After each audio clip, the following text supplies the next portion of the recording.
예, 사강 외교에 본격적인 시동이 걸렸죠. 근데 중국을 방문했던 우리 대표단 시진핑 주석의 깜짝 면담까지 이루어져서 관심을 모았습니다. 사드 문제로 꽁꽁 얼어붙었던 한중 관계 이게 좀 풀리는 거 아니냐? 기대도 나오는데 기대는 기대고 현실은 현실입니다. 직접 시진핑 주석 만나고 온 그분의 느낌이 중요하죠? 어제 막 귀국한 방중 대표단 단장이세요. 민주당 박병석 의원 직접 연결해서 그 느낌 한번 들어보죠. 박 의원님 안녕하세요. 예, 안녕하세요. 박병석 의원입니다. 고생하고 오셨습니다. 예, 이번에 좀 아주 힘들었고 긴장 많이 했습니다. 제일 궁금한 것부터 제가 뭐 단도직입적으로 질문 드릴게요, 의원님. 네. 사실 한할령이 내려질 정도로 한중 관계가 냉랭했는데 진짜로 중국 분위기가 좀 달라지고 있던가요? 네. 달라지고 있다는 것을 곳곳에서 체감할 수 있었습니다. 어떤 시그널을 받으셨어요? 우선 제가 방문했을 때 시진핑 주석의 면담 자체가 그랬고요. 또 중국 언론이 저와 우리 대표단에게 보내는 아주 각별한 보도. 예, 그리고 저희들에 대한 예우는 물론이고요. 예. 또 하나 직접적으로 눈에 딱 띈 것은 그 중국 최대 음원 사이트 중에 하나인 QQ뮤직이 예. 그동안 중단됐던 K-팝 차트 서비스를 15일부터 재개했다든가. 그렇더라고요. 또 국내 엔터테인 업체가 그동안 중국 광고 촬영을 못했는데 예. 또 문의가 다시 온다든가. 그리고 창작 뮤지컬에 대한 공연이 확정된다든가. 빨래. 예. 특히 주목되는 것은 그동안 이유를 모르게 먹통이었던 롯데마트 홈페이지가 어제부터 재오픈한다든가. 그렇더라고요. 그런데 이것은 지금까지 세계적인 소프라노 조수미 씨라든가 세계적인 피아니스트 백건우 씨 공연이 취소된 것과 비교하면 상당한 큰 변화죠. 네, 이러한 변화에 관해서 지금 중국은 일관되게 그러한 한한령인이 기업에 대한 제재는 민간이 자율적으로 하는 것이라는 주장을 해왔고요. 그랬었어요. 요번도 저희들 대표단 만났을 때도 같은 입장이었어요. 그러나 제가 그런 얘기를 했습니다. 중국 당국의 말처럼 그게 민의라고 한다면 잘못된 민의를 또는 개선될 필요가 있다는 민의를 정부나 지도자들이 계도할 필요가 있는 것 아니냐는 말씀을 드렸고요. 잘하셨네요. 여러 가지 달라지고 있다는 것은 곳곳에서 체감할 수 있었습니다. 특히 우리 대표단 일행 중에 했던 박광원 박정현님이 우리 교민들 그리고 기업하는 사람들을 만났는데 달라지고 있다는 말씀을 확실히 느꼈습니다. 확실히 곳곳에서 느끼고 오셨군요. 그중에서 제가 이제 기억나는 거 몇 개 좀 여쭤보죠. 시진핑 주석하고 면담 이게 예정이 안 돼 있었는데 깜짝 만남이었다면서요? 네, 출발 직전에 제가 중국 측하고 통화를 했더니 지도 측 면담이 우리가 꼭 필요하다 이렇게 말씀을 드렸더니 적극 추진하고 있다 하는 정도의 가능성을 듣고 갔어요. 네, 저는 여러 가지 한중 간의 상황으로 봐서 중국을 움직이는 7명의 상무위원 중에 한 사람이라도 만나야 되는데 하는 생각을 했었는데요. 시진핑 주석이 그렇게 꽉 짜인 일정을 내줄 것에 대해서는 사실 큰 기대는 안 하고 있었습니다. 왜냐하면 각국 정상만 28명이 참석한 포럼이었거든요. 예, 그렇습니다. 그중에서 지금 골라서 만나준 거잖아요. 예, 그러니까 각국 정상도 아직 안 만난 상태에서 시간을 내신 거죠. 자, 그러면 거기서 왜 그랬을까? 시진핑 주석이? 왜라고 무슨 대화 나누면서 어떤 느낌 받으신 거예요? 네, 문재인 대통령님과 를 계기로 한중 관계를 개선해야 되겠다는 의지를 표명한 것이라고 봅니다. 이렇게 된 것은 시진핑 주석께서 저하고 면담하는 과정에서 문 대통령님과의 통화가 대단히 만족스러웠다. 그리고 문 대통령의 정치적 개인 역정 그리고 정치 철학 이런 것에 대해서 공감하는 바가 많고 나하고도 공통점이 있다 하는 말씀부터 시작을 하셨어요. 시작을 그렇게 했어요? 네네. 저는 이제 들어갈 때 예. 시간이 많지 않다는 말씀을 여기 듣고 갔기 때문에 예. 제가 드릴 말씀은 제가 그냥 통역 없이 중국어로 했고요. 통역 없이 하셨어요? 중국어 그렇게 잘하세요, 박 의원님?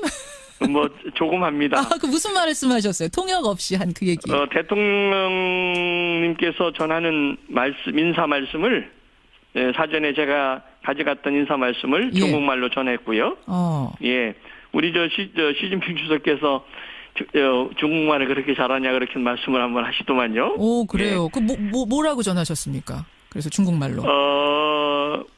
뭐 초청에 대한 감사의 말씀이라든가 인사 1대1로에 관한 그 성공의 기원 그리고 한국 정부와 기업의 입장 이런 등등을 말씀드렸고요. 특히 저희들에 대한 따뜻한 그 환대에 대해서 감사한다는 요지의 말씀을 중국어로 드린 겁니다. 그렇군요. 네. 사실은 이제 사드에 대해 불편한 감정을 중국이 드러냈지 않았습니까? 한한령은 우리가 한 건 아니다라고 얘기하면서도 그 부분에 대한 언급은 없었나요? 예, 정상하고의 만남이니까 이렇게 구체적인 것까지는 가지 않았고요. 시 주석께서 특히 저희들 기억에 남고 하는 것은 그 새로운 정부에 대한 신뢰와 기대가 있다. 그다음에 상호 신뢰를 증진해 나가자. 그리고 한중 양국이 양국 관계뿐만 아니라 동아시아 그리고 세계 평화에 기여할 수 있을 것이다 하는 말씀에 미래에 대한 기대와 신뢰에 대한 말씀을 많이 하셨습니다. 근데 그냥 듣기에는 그냥 되게 추상적이고 듣기 좋은 말 한 거 아닌가? 우리가 너무 낙관적으로 받아들인 건 아닌가라고 생각할 수 있거든요.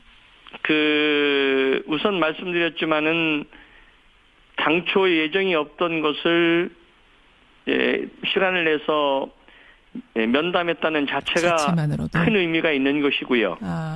그리고 그런 것을 희망하는 분들이 엄청 많았음에도 불구하고 준비된 말씀으로 쭉 한중 관계를 차분하게 말씀해 주셨습니다. 그리고 제가 중국 관계를 이제 쭉 했던 사람으로서 상당한 의미를 부여할 수 있는 말씀이셨다고 평가할 수 있겠습니다. 의례적으로 듣기 좋은 말만 쭉 늘어놓는 수준이 아니라 또 제가 공개하지 않는 몇 가지 말씀이 더 있을 수 있겠죠. 공개를 좀 해주세요. 국민들이 궁금합니다. 그거 하시려고 지금 나오신 거예요? 기밀이 아니라면 좀 공개할 수 있는 것들은 공개해 주시죠. 서로가 중요하게 생각하고 있는 사안에 관해서는 상대방의 입장을 서로가 이해하고 존중할 필요가 있다는 말씀도 있었다는 말씀만 드리겠습니다. 잠깐만요. 서로가 중요하게 생각하는 그 사안에 대해서는 사안에 관해서는 서로 존중하고 이해할 필요가 있다? 네. 라고 공감을 서로 했다. 라는 말씀을 하셨습니다.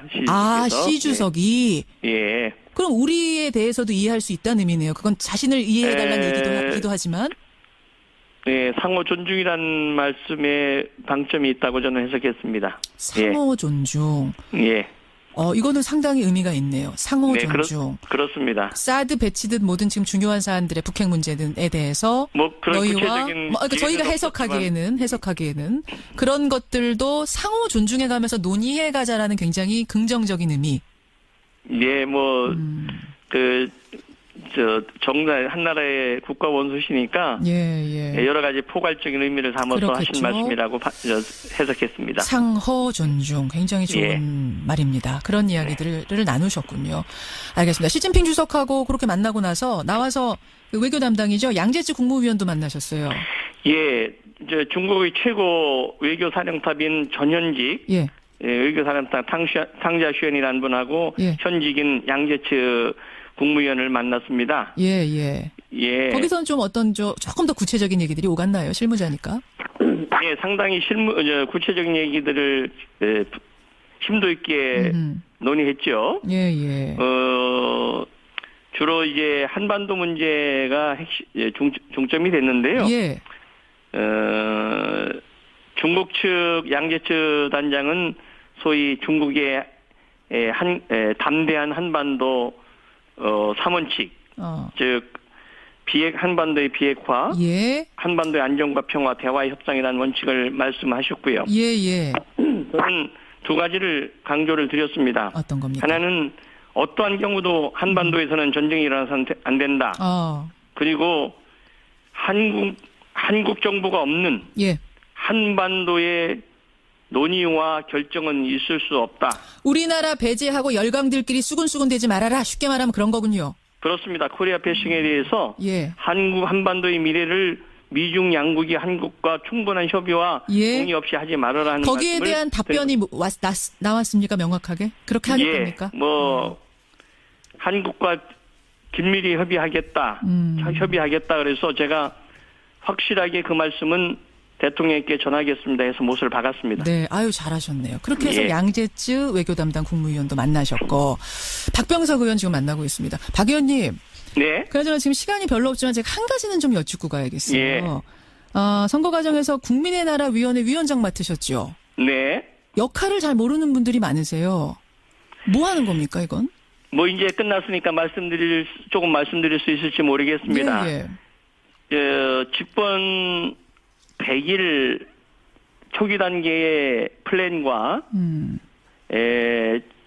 앞으로 5년 동안의 중장기 계획에 관한 로드맵을 얼개를 그린 겁니다. 그 대통령께서 여러 가지 예. 우리가 싱크탱크를 많이 가지고 계셨는데 예.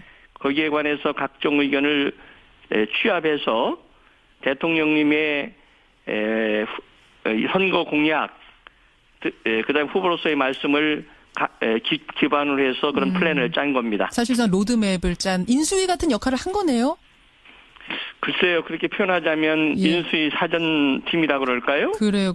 근데 예. 지금 자유한국당에서는요. 요사이 행보 보고서 너무 그 인기 영합적으로 일방적인 독주하는 거 아니냐. 지시를 막 내리고 이렇게 독주하는 거 아니냐. 독재 같다는 이런 뉘앙스 얘기합니다. 이거 어떻게 생각하세요?